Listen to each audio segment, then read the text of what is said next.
এবার আসুন জেনে নিই ভেস্টিজের কাজ করতে গেলে বা কোন কোন কাজ করলে আমরা সাকসেসের পথে হাঁটতে পারি, সফল হতে পারি। এই ব্যাপারটা আমি কম্পেয়ার করব আমাদের জীবনের সাথে। আমরা কি করলে আমাদের জীবনটাকে সুস্থভাবে পরিচালনা করতে পারি, তার সাথে কম্পেয়ার করব কি করলে আমাদের ভেস্টিজের লাইফটাকে সুন্দর পথে হাঁটাতে পারি। আমি কমল অধিকারী, এই ভেস্টিজের সাথে বেশ কয়েক বছর ধরে আছি এবং কাজ করতে করতে যে উপলব্ধি আমার হয়েছে সেই উপলব্ধিটা আপনাদের সামনে শেয়ার করছি। দেখুন, আমরা প্রথমে সবাই দিনের শুরুতে ঘুম থেকে যখন উঠি প্রথম কাজ আমরা কি করি? বাথরুমে যাই আর টুথব্রাশ করি, দাঁত ব্রাশ করি তো। সেইভাবে ভেস্টিজের প্রথম কাজ প্রোডাক্ট ব্যবহার করা, প্রোডাক্ট ইউজ করা বা প্রোডাক্ট খাওয়া। কেন বললাম কথাটা? যদি আমরা দাঁত ব্রাশ ঠিক মতো না করি প্রত্যেক দিন সকালে ঘুম থেকে ওঠার পরে, যদি আপনার টয়লেটে না যাই আমরা প্রত্যেক দিন ঘুম থেকে ওঠার পরে, আমাদের শরীর খারাপ করবে, মুখ দিয়ে দুর্গন্ধ বেরোবে, আমাদের হসপিটালে ভর্তি হতে হবে, আমরা অসুস্থ হয়ে পড়ব। কি ঠিক বললাম তো? ঠিক সেইভাবে প্রত্যেক দিন আমাদের প্রোডাক্ট ব্যবহার করতে হবে। তাহলে বোঝা গেল আমরা কেন প্রত্যেক দিন প্রোডাক্ট খাবো। আমাদের জীবনটা বাঁচাতে গেলে, সুস্থভাবে থাকতে গেলে যেমন দাঁত ব্রাশটা রেগুলার দরকার। প্রথম দিকে আমাকে জোর করে ধরে আমার মা শিখিয়ে দিয়েছিল, আমি করতে চাইনি, আমি বায়না করেছিলাম দাঁত ব্রাশ করবো না, ভ্যানা তারা অনেক রকম বাহানা দেখিয়েছিলাম। কিন্তু এখন আর বাহানা দেখাতে হয় না, নিজে নিজে অটোমেটিক বাই ডিফল্ট ঘুম থেকে ওঠার পরেই ওই কাজগুলো হয়ে যায়, টয়লেটের কাজ আর আমাদের দাঁত ব্রাশের কাজ। ঠিক সেইভাবে ভেস্টিজের প্রোডাক্ট খেতে খেতে খেতে খেতে আমার প্র্যাকটিস হয়ে গেছে, অভ্যেস হয়ে গেছে। প্রত্যেক দিন আমি ভেস্টিজের প্রোডাক্ট যে কটা আছে সব রকম প্রোডাক্টই খাই। এটা প্রথম কাজ। 2 নম্বর কাজ কি? আমাদের জীবনের জন্য ব্রেকফাস্ট করা। ঘুম থেকে ওঠার পরে, দাঁত ব্রাশ করার পরে, এটা সেটা কাজ করার পরে আমরা ব্রেকফাস্ট করি। প্রত্যেক দিন আমরা ব্রেকফাস্ট করি। যদি ব্রেকফাস্ট না করি তাহলে কি হবে? শরীর দুর্বল হয়ে পড়বে, সকালে আমরা এনার্জি পাবো না, আমরা কাজ করতে পারবো না, আমরা অসুস্থ হয়ে পড়ার সম্ভাবনা প্রবল। দীর্ঘদিন ধরে না করি ব্রেকফাস্ট তাহলে আমরা অসুস্থ হয়ে পড়বই। আমাদের নানা রকম সমস্যার সৃষ্টি হবে। ঠিক সেইভাবে আমাদের ভেস্টিজের সেকেন্ড কাজ কি? Share the product, share the business. অন্যের সাথে আমাদের প্রোডাক্ট সম্বন্ধে কথা বলো, অন্যের সম্বন্ধে, বিজনেস সম্বন্ধে কথা বলো। আমরা বলছি না যে প্রোডাক্ট বিক্রি করতে বেরিয়ে পড়ো, no, we are not a salesman. কিন্তু লোককে তো বলতে পারি, রেকমেন্ড তো করতে পারি। এই ব্যবসার কথা তো লোককে বলতে পারি, রেকমেন্ড তো করতে পারি। তো এই কাজটুকু আমরা করব। যেভাবে আমরা প্রোডাক্ট ব্যবহার করছি সেভাবে আমরা প্রোডাক্টের কথা বলতেও পারবো। যদি ব্যবহার করি তাহলে বলতে পারবো, ব্যবহার না করলে বলতে পারবো না। আর সেই জন্যই ব্যবহার করতে হবে, যাতে বলতে পারি কোন প্রোডাক্টের কী গুণ আছে, কোন প্রোডাক্টটা কখন খাবো, কখন খাবো না, কেন খাবো না জানতে হবে, তাই না? কোন আইটেমটা কেন আমরা ইউজ করব, ব্যবহার করব, বাজার থেকে কিনে কেন করব না, বাইরের প্রোডাক্টের মধ্যে কী গুণ আছে, আমাদের প্রোডাক্টের মধ্যে কী দোষ আছে, এগুলোকে আমাদের বার করতে হবে নাকি? মানুষের কাছে গেলে তো মানুষ বলবে, জিজ্ঞেস করবে আপনাকে। যদি বলতে না পারেন, আপনার কাছ থেকে কেউ বলবে না যে তুমি রেকমেন্ড করলে তোমার কথা নেবো না, বা আমি ইউজ করতে চাই না, আমি ব্যবহার করতে চাই না, আপনার প্রোডাক্টের দাম বেশি, অনেক প্রশ্ন আপনার কাছে সম্মুখীন হতে হবে। সেই সব প্রশ্নের উত্তর তো জানতে হবে, কী উত্তর দেবো, তাই না? সেগুলো শিখতে হবে, জানতে হবে। তো তার জন্য প্রোডাক্টে ব্যবহার করার অবশ্যই দরকার, আর ব্যবহার করার পরে মানুষকে বলা দরকার। এটা গেল দ্বিতীয় কাজ। এবার আসি 3 নম্বর কাজে। 3 নম্বরে কী কাজ? আমরা প্রত্যেক দিন স্নান করি, বাথরুমে গিয়ে আমরা স্নান করি, চান করি, যার ফলে কি আমাদের শরীরটা পুরো পরিষ্কার হয়। প্রত্যেক দিন এই কাজটা আমাদের করতে হয়। না করলে কি হবে? গা দিয়ে দুর্গন্ধ বেরোবে, আশপাশে কোনো মানুষ আমার কাছে আসবে না, তাই না? আলটিমেটলি শরীর খারাপ হয়ে যাবে। এইটাকে মেনটেন করতে গিয়ে আমাদের শরীরটাকে মেনটেন করতে গিয়ে আমাদের চান করতেই হয়। ঠিক সেইভাবে বিজনেসের ক্ষেত্রে আমরা পুরের কথা মানুষকে বললাম, তার জন্য আমাদের লিস্ট তৈরি করতে, লিস্ট, তালিকা, মানুষের তালিকা, লিস্ট আমরা যদি তৈরি না করি, কোন কোন মানুষদের বলবো, কিভাবে বলবো, কতটুকুন বলবো, কোন পার্ট বলবো, কোন পার্টটা বলবো না, সেটা আমরা জানতে পারবো না। যাদের যাদের বলবো তাদের নামের তালিকা তৈরি করতে হবে। তালিকা মানে কি? প্রথমে সিরিয়াল নাম্বার, তারপরে তার নাম, তাদের কন্ট্যাক্ট নাম্বার, কি কাজ করে, কোথায় থাকে, আর কি কথা হলো। অনেকগুলো ডেট থাকবে, কথাগুলো প্রত্যেক দিন কী কথা হচ্ছে, একদিন দুদিন অন্তর তাই কল করলাম, ফলো আপ করলাম, কথা বললাম, মানে কন্টিনিউ করলাম, এবং আলটিমেটলি লাস্টে রিমার্কসটা লিখে রাখলাম। আমাদের মানুষের সংখ্যা যদি আমার প্রতিদিন একটা সার্টেন নাম্বার অফ মানুষকে বলতে হয়, যেটা প্রত্যেক দিন দরকার, এবং বলার পরে তাদের মধ্যে সবাই তো আমার কথা আপনার কথা শুনবে না। এটা আজকে নয়, বহু কাল থেকে একই নিয়ম চলে আসছে। সবাই শুনবে না। 10 জনকে বললে 1 জন কি 2 জন শুনতে আসবে। তা আমরা কম করে 25-30 জন মানুষকে বলবো, তার লিস্ট তৈরি করতে হবে। অন্তত 200 মানুষের লিস্ট প্রথমে আমাদের তৈরি করে রাখতে হবে। তাদের থেকে প্রত্যেক দিন অন্তত 25-30 জন মানুষের কাছে বলতে হবে। তাদের মধ্যে 8 জন 10 জন 5 জন তারা শোনার জন্য আগ্রহ প্রকাশ করবে। এই কাজটা করতে হবে। আমাদের এই লিস্ট তৈরি করাটা এসেনশিয়াল। অনেক মানুষ আছেন লিস্ট তৈরি করেন না, মোবাইলের মধ্যেই নাম রেখে দেন। হবে না, চলবে না। আপনি ডায়েরি মেনটেন করুন, খাতা মেনটেন করুন, সেখানে সিরিয়াল নাম্বার দিন, মানুষের নাম লিখুন, মোবাইল নাম্বার লিখুন, কে কোন কাজে আছে সেটা লিখুন, কোথায় থাকেন এরিয়া লিখুন, এবং তারা কি বলছেন, কল করছেন যখন তারা কি বলছেন, 1 দিন 2 দিন 3 দিন 4 দিন কোন দিন কী বললেন সেটা তাকে নোট আউট করুন। আর লাস্টে লিখুন রিমার্কস, ফাইনালি সে তিনি কী বলছেন, আসছেন কি আসছেন না ইত্যাদি। জীবনের ক্ষেত্রে আমাদের 4 নম্বর কাজ হচ্ছে লাঞ্চ করা। আমরা প্রতিদিন লাঞ্চ করি, সে 12টার সময় খাই, 2টোর সময় খাই, 1টার সময় খাই, লাঞ্চ কিন্তু বন্ধ করি না। এমনও হয় না যে একদিন খেলাম 2 দিন বাদ দিলাম, আবার 3 দিনের দিন খেলাম 4 দিন বাদ দিলাম, এমন কিন্তু হয় না। ঠিক সেইভাবে আমরা কিন্তু নিজেদের কাজের মধ্যে এই লাঞ্চের সাথে আমরা তুলনা করতে পারি ভেস্টিজের কাছে মানুষকে ইনভাইট করা। মানুষকে যদি ইনভাইট না করি, আমন্ত্রণ না জানাই, তাহলে কি করে আমরা তাদেরকে বোঝাতে পারবো? তাই ইনভাইটেশন একটা গুরুত্বপূর্ণ কাজ আমাদের টিম বিল্ডিংয়ের জন্য। তাই জন্য এই কাজটা আমাদের রেগুলার বেসিসে করতেই হবে। না করলে আমাদের ব্যবসা থেমে যাবে, থমকে দাঁড়িয়ে যাবে, ব্যবসা এগোবে না, কাজ এগোবে না, আমরা সাকসেস পাবো না। আমরা মিটিংয়ের মধ্যে ডাকি, আসো তোমরা আমাদের কাছে এসে শোনো, কি কাজ করতে হবে, কীভাবে করতে হবে, ভালো করে বোঝো। বোঝার জন্য মানুষকে ইনভাইট করতে হয়। ইনভাইটেশনের জন্য একটা আমাদের শিডিউল ঠিক করতে হয়। অমুক দিন অমুক সময় ডাকবো, তাকে ইনভাইট তাদের করবো, তো সেটা তাদেরকে বলতে হয়। ক্লিয়ার? যখন ডাকবেন 1 to 1 ডাকতে পারেন, একজনকে নিয়ে মিটিং করতে পারেন, একটা মিটিংয়ের মধ্যে ডাকতে পারেন, অনেকে মিলে হচ্ছে, একটা ইভেন্টে ডাকতে পারেন, হোয়াট এভার মেবি একটা ইভেন্ট ডাকুন। ডাকার কাজটা একটা ইনভাইটেশনের কাজ। এই যে ইনভাইট করার কাজটা আমরা সেরে নেব, প্রত্যেক দিন করব। নতুন নতুন মানুষকে আমরা ডাকবো আমাদের কাজের জন্য, তাদের আসতে বলবো, মিটিংয়ে আসতে বলবো। ক্লিয়ার? আমাদের জীবনকে সুষ্ঠুভাবে পরিচালনা করার জন্য 5 নম্বর কাজ হচ্ছে বিকেলবেলায় কিছু খাওয়া, রিফ্রেশমেন্ট।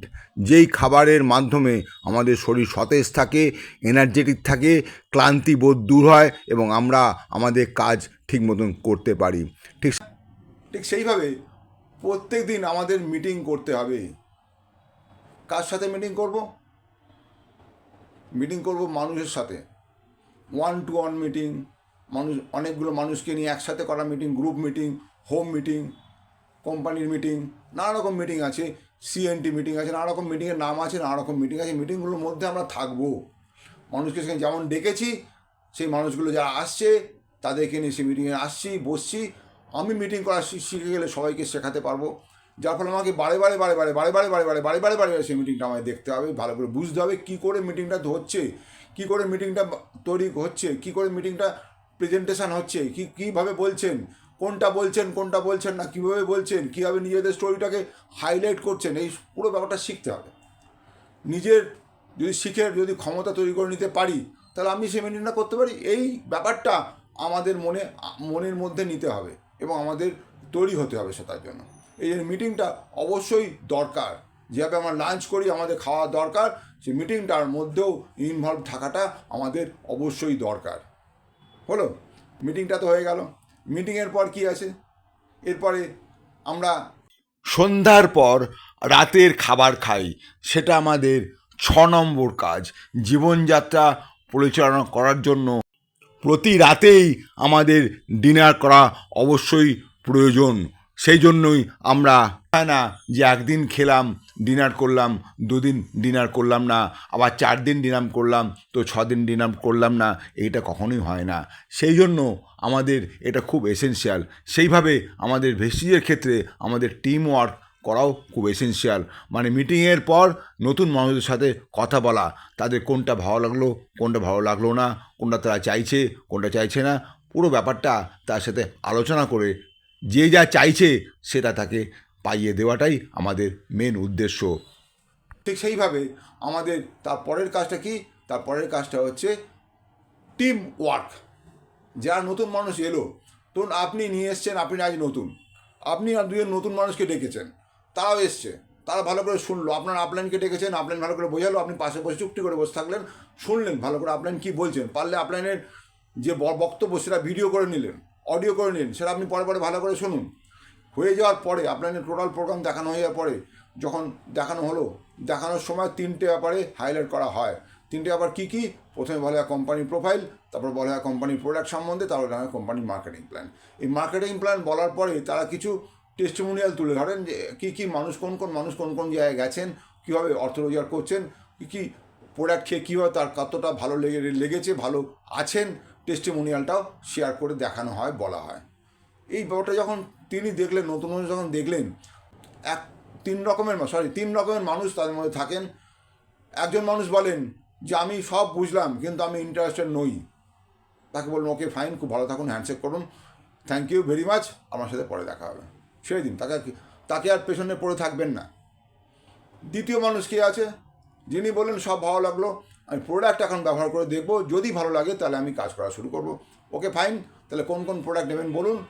যেই উনি বললেন আমার এই শারীরিক সমস্যা আছে, আমি এই জিনিসগুলো নেব, তাকে তিনি প্রোডাক্টের রেকমেন্ড করুন, আপনার এই জন্য এই দরকার। এরপরও ঠিক আছে, এরপরে আসবে দামের ব্যাপার। দামের ব্যাপার যখনই এলো, তিনি বলতে পারেন যে আমি প্রোডাক্ট নেব, কিন্তু আপনি প্রশ্ন করুন প্রোডাক্ট নেবেন যে কোন দামে নেবেন, এমআরপি প্রাইসে নেবেন, ম্যাক্সিমাম রিটেল প্রাইসে নেবেন, না ডিসকাউন্টেড প্রাইসে কোম্পানির দামে নেবেন। সেটা অনেকটা কম, প্রায় 20-30% কম।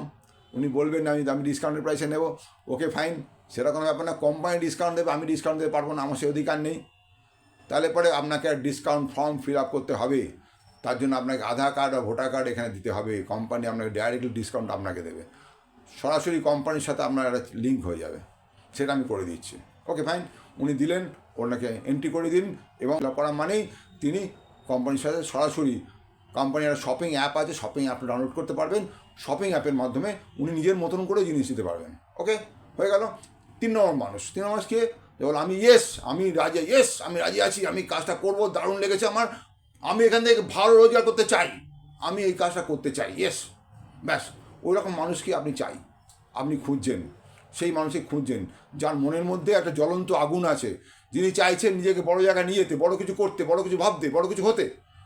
তাকে আপনার চাই। তাকে আপনি আসুন, আমার সাথে ভালো করে বসুন, প্ল্যানটা ডিটেলসে বুঝুন এবং আপনি কাজ শুরু করুন। প্রথমে শুরু করার সময় আপনার এন্ট্রিটা করে নেবেন, রেজিস্ট্রেশনটা হয়ে গেল, এন্ট্রি হয়ে গেল।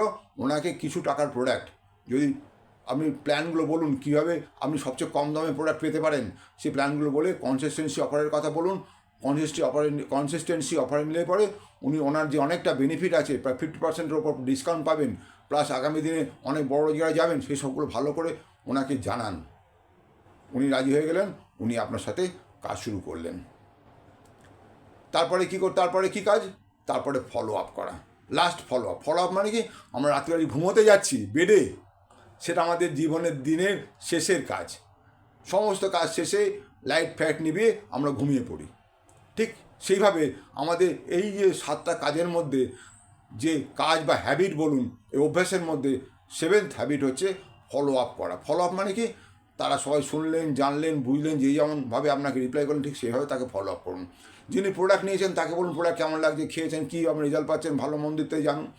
যিনি জয়েন করেছেন তাকে বলুন কীভাবে কাজ করছেন, আপনি কাজটা ভালো করে শিখছেন, আপনাকে ট্রেনিং ভিডিও পাঠাচ্ছি, অমুক দিন আবার ট্রেনিং আছে, আপনি আসুন, আপনি আবার মানুষের সাথে কথা বলুন, প্রোডাক্ট ইউজ করছেন কিনা দেখুন।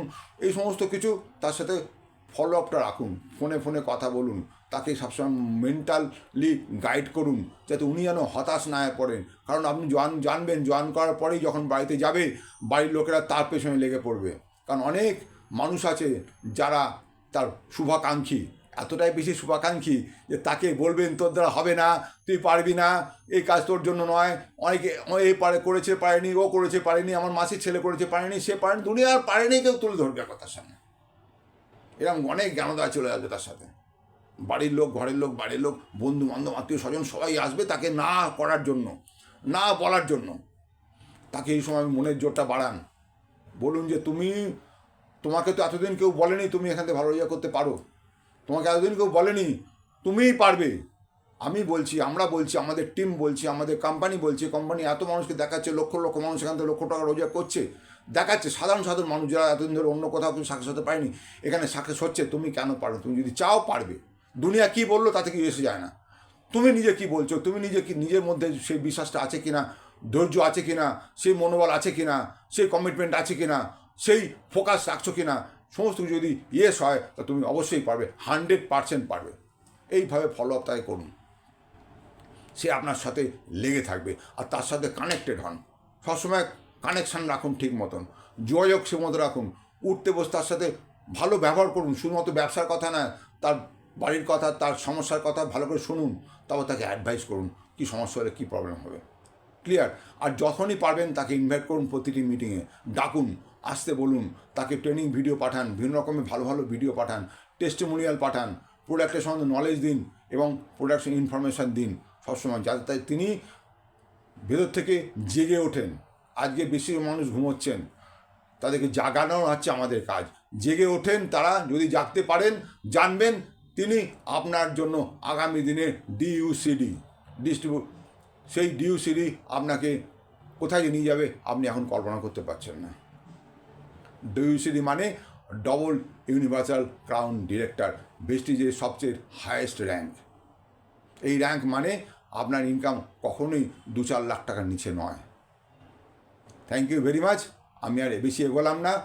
যারা যারা এই ভিডিও দেখলেন ভালো লাগলে অবশ্যই শেয়ার করবেন, এবং যদি মনে করেন যে আপনিও এই কাজের মধ্যে আসতে চান, আমাদের সঙ্গে হাত মেলাতে চান, তাহলে অবশ্যই আমাদের দেওয়া নাম্বারে আপনারা যোগাযোগ রাখুন, আর যিনি আপনাকে এই ভিডিও পাঠিয়েছেন তার সাথে যোগাযোগ করুন। Thank you very much. Wish you wealth. ভালো থাকবেন। আর এই ভিডিও যদি আপনার ভালো লাগে তাহলে অনেক অনেক শেয়ার করুন, আর আপনি যদি নতুন হন তাহলে অবশ্যই সাবস্ক্রাইব করে রাখুন। যখনই নতুন ভিডিও আমি আপলোড করব আপনার কাছে সবার আগে পৌঁছে যাবে। Thank you very much. Wish you wealth. ভালো থাকবেন।